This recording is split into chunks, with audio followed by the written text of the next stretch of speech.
Tell me about your sauna experiments. Yeah. I was watching those unfold with intrigue. So we discovered quite a few things that I shouldn't say discovered.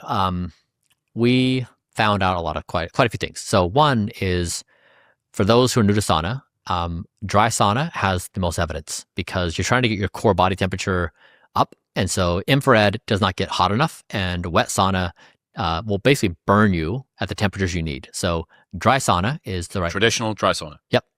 20 minutes a day at 200 degrees Fahrenheit. 83, is that 83 Celsius? 93 Celsius. All right. 200 Fahrenheit. So three things we found. One is I was in LA during the LA wildfires when like 20... Yeah, that'll heat you up if you go close to them. Yeah, so I was measuring my toxins in my body before the fires happened and then after the fires happened, and I was absolutely baked in toxins. So I was in like the 99th percentile, as I'm sure other people in LA were too, of toxins. You could like go down the list and be like, this chemical is used in PVC pipe for housing. This chemical is like a countertop. This chemical is like you could literally see the burned houses and breathing cars. in Teflon and whatever else. Like you could like down the list, you could look at the industrial solvent. There's a Kia Sorrento. Yes, exactly.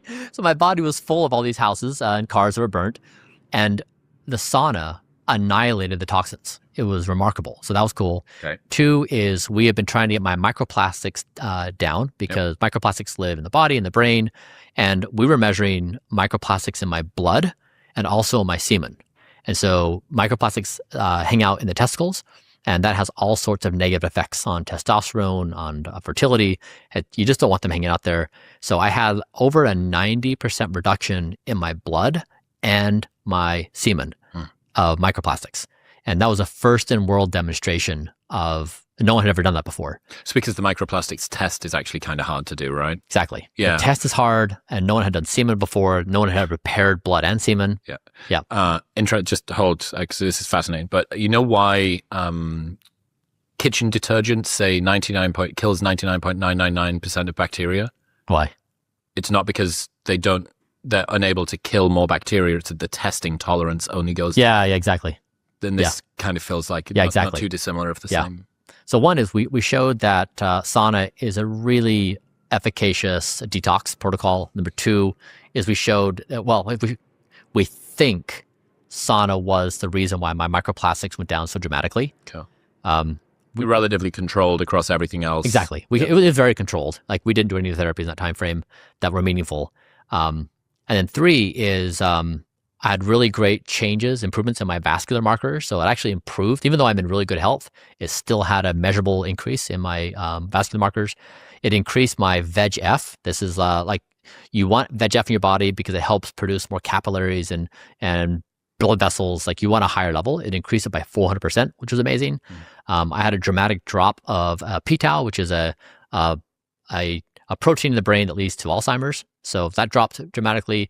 I did a test on looking at when you're in that kind of environment, you want to put ice packs on your testicles because otherwise it annihilates your fertility markers. It'll take down your count, your morphology, all the above. Yep. And even men who say like, I don't care, I'm not trying to have a baby, there's really negative feedback loops. So if you have smashed fertility markers, then it has negative effects on your health overall. So I did 3 weeks with ice, and then I went 2 weeks without ice.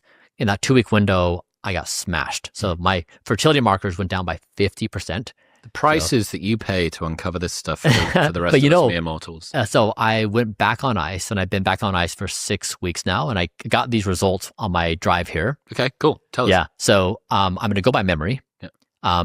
So it's the highest sperm count I've had ever. Right. It's the highest motility count I've ever had. It's the highest morphology I've ever had. So like, not only did they bounce back, it's the highest I've ever been. And if you look at, these are like off the chart numbers, like 6 to 10 times the level of like normal fertility. So what do you think's going on there? Is that just straight vascular changes? We're not sure.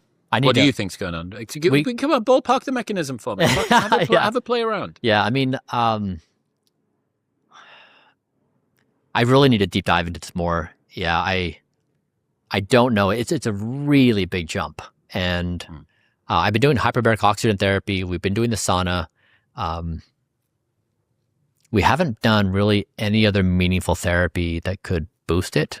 Okay, so let's go through the protocol for the sauna. You said 200 degrees, Dry. 20 minutes, Yeah. dry, the traditional sauna, ice pack on the balls. Yeah. Does time of day matter? Okay. No. Does what did you go for as a solution for ice pack on the balls? Yeah, so you can buy these from Amazon. They're like $8, BPA free, no toxins, reusable. So they're blue. You get a pack of like 4, and then you want them on the balls in the sauna. So put on cotton underwear and then cotton shorts, and then slide them underneath the shorts. In between the two. Exactly. Yeah. And then so just have 2 of them in there. But yeah, if you keep them chilled, we wonder whether the chilling actually has an improve. Like we can't. That could be so interesting. Yeah. If it's got nothing to do with the sauna, you put an ice pack on your balls for 20 minutes. We know a day. sauna destroys, but we wonder is the icing, because we saw get out of the sauna, put the ice pack on. So the balls. if you're working now, so we actually were going to do another experiment after this completed. I was going to start icing the testicles during the day, like just when I work. Yeah. Like, because we saw a 30% jump in my fertility markers in the first 3 weeks of doing ice. And we were trying to figure out why. Did the sauna increase it and then the ice just protected the increase? Or, so we're still trying to figure out what the cause is. Collaboration of the two. Okay. What else have I got to ask? Are you taking any binders like a charcoal, a cholestyramine, a NaC flush type scenario, something to capture the heavy metals that are coming out of you? None. Right. No. So it was just 2 pairs of cotton shorts, an ice pack, and a sauna. And like a cotton towel, wipe yourself off, as you're sweating, jump in the shower. Why wipe yourself off? Oh, just if the toxins are being excreted via sweat, just snag it when it's like hanging out your skin so it doesn't dry. And shower straight after. Yep. That's it. That's it. It's the entirety of the protocol. Yep. That's it. Cool. I'm going to guess you were doing that 7 days.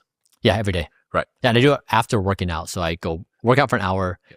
I immediately jump into the sauna, and so I'm already really warmed up. Yeah. Yeah. So as opposed to spending the first 7 minutes getting up to temperature. So, yeah, also, there seems to be, from Rhonda Patrick, there seems to be some pretty good evidence about, you kind of extending the session's benefits somewhat. So you're stacking a few things together. Exactly right. But I do like the idea of, we were talking about behavior change earlier on, stacking habits. Yes. It's very strong. Exactly. It's like, look, if I'm going to train, and I know that when I get home from training, my training session is an hour, but I'm actually going to book an hour and 40 in, and that gives me 10 minutes to get home, and then I'm going to get in the sauna for 20 minutes, or wherever. I'm going to go to, maybe the sauna's in the gym or whatever.